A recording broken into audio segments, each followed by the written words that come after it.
fiddle players, we're back again for another fiddle lesson with Fiddle and Mike. We have an extra special guest this week, my dad, Peter Doc Rolland. This week he's going to be teaching you Three-Legged Milk Stool, which is a tune in the key of C and in the key of G. The second part is in the key of G. And we're here up in Westcliffe, Colorado. We just finished up the first annual Rolland Fiddle Camp, which my dad put together. And it's going to be happening again next year in 2012, July 8th through the 14th. And if you want to look into that, go to peterrolland.com for more information. And I'm going to let my dad introduce this tune, Three-Legged Milk Stool.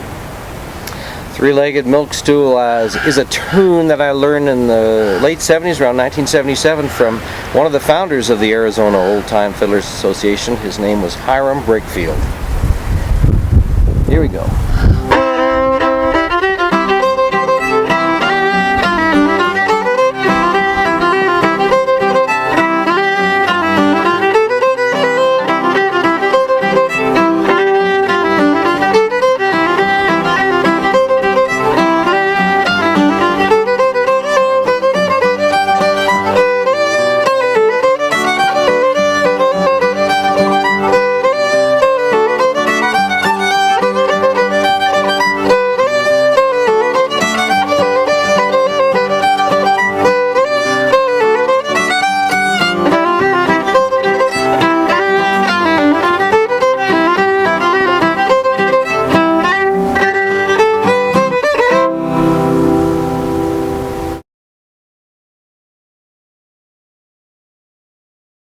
Alright, let's play Three-Legged Milk Stool slowly at a real slow practice tempo.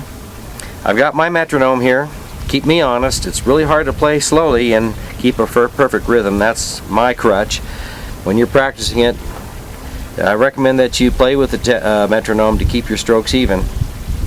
I've got it set at 55 beats per minute. Each beat is an eighth note in the transcription, or a bow stroke when I'm taking the faster bow strokes. Here we go. I'm going to hit mine, ready to go. Go.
Beginning.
Second ending.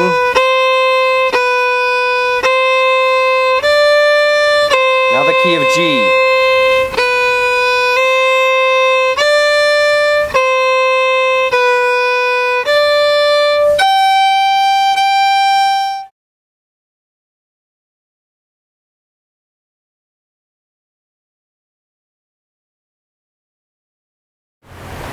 I'm going to talk you through some of the points of learning three-legged milk stool, and I advise you to print out the music for the three-legged milk stool.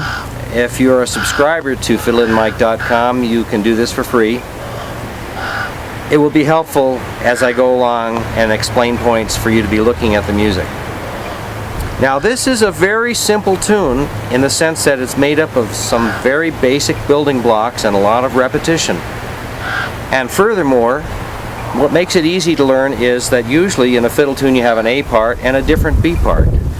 Well, the B part is just about the same as the A part, except it's moved up to a new key, which can be executed by playing the same fingerings that you played in the lower key, just move one string to the right. It starts off in the key of C, and the second part's up a fifth. So it's the key of G. And think of these two basic components of fiddle tunes: scales and arpeggios.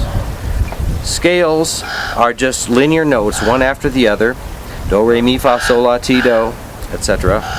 Arpeggios consists of the first, third, and fifth tones of the scale. There are more complicated arpeggios like the sixes and the sevens and the major sevens, but we're just talking about the basic triad. So as a precursor to learning this tune, let's get our fingers set with a C scale, starting on third finger on the G string, then open D, first finger on the D, low 2 next to 1 on the D, 3 on the D, and that should match your open G string when you're playing in tune. Then your open A, first finger goes straight across from where it was. That note is a B, and then a C natural, which is right next to the first finger, second finger next to the first. I'll play it in consecutive order without talking.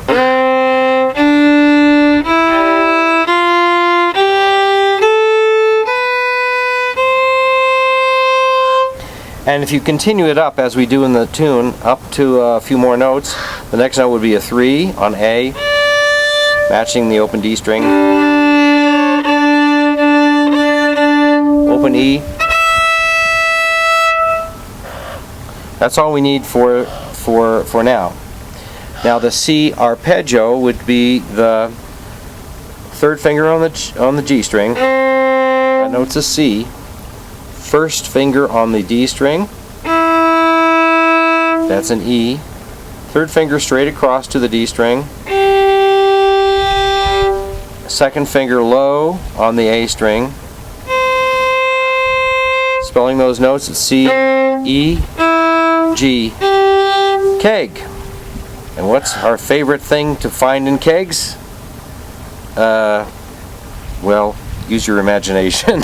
But anyway, we're going to use those building blocks, and I'm going to show you how the tune is comprised of scale segments and arpeggio segments, up and down. It helps when you're memorizing to see patterns rather than just individual notes that are not related to one another. So think of the starting bit. Here's the starting bit. Starting on first finger on the D string, I just went up the scale. Starting with the third finger, third note of the scale. That's the first finger on the D string. 1, 2, 3, and then back down. 2, 1. So your first 5 notes are 1, 2, 3, 2, 1. From there, you jump up through the arpeggio. You're going to go to 3 on the D string, and the C arpeggio. The next note up is a C on the A string, a low 2 on the A. Play that twice. Back down to the lower note in the arpeggio, and then back up to where you were, 2 on A. Then open E, also an arpeggio note, and then back down to the first finger on the D string. That's also in the arpeggio, and then 3. Now you've heard me play, and let's just kind of throw on my fingers down one after the other, 1, 2, 3. And these first notes are just the 1, 2. That's kind of grace notes. You can leave them in, you can put them in or not, as you please. So we have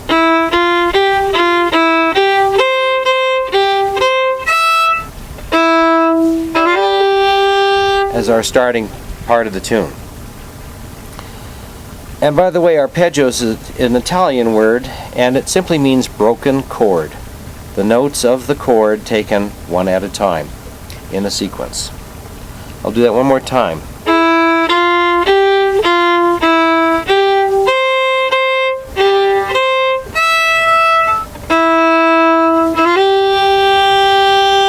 And that's the first phrase of the tune.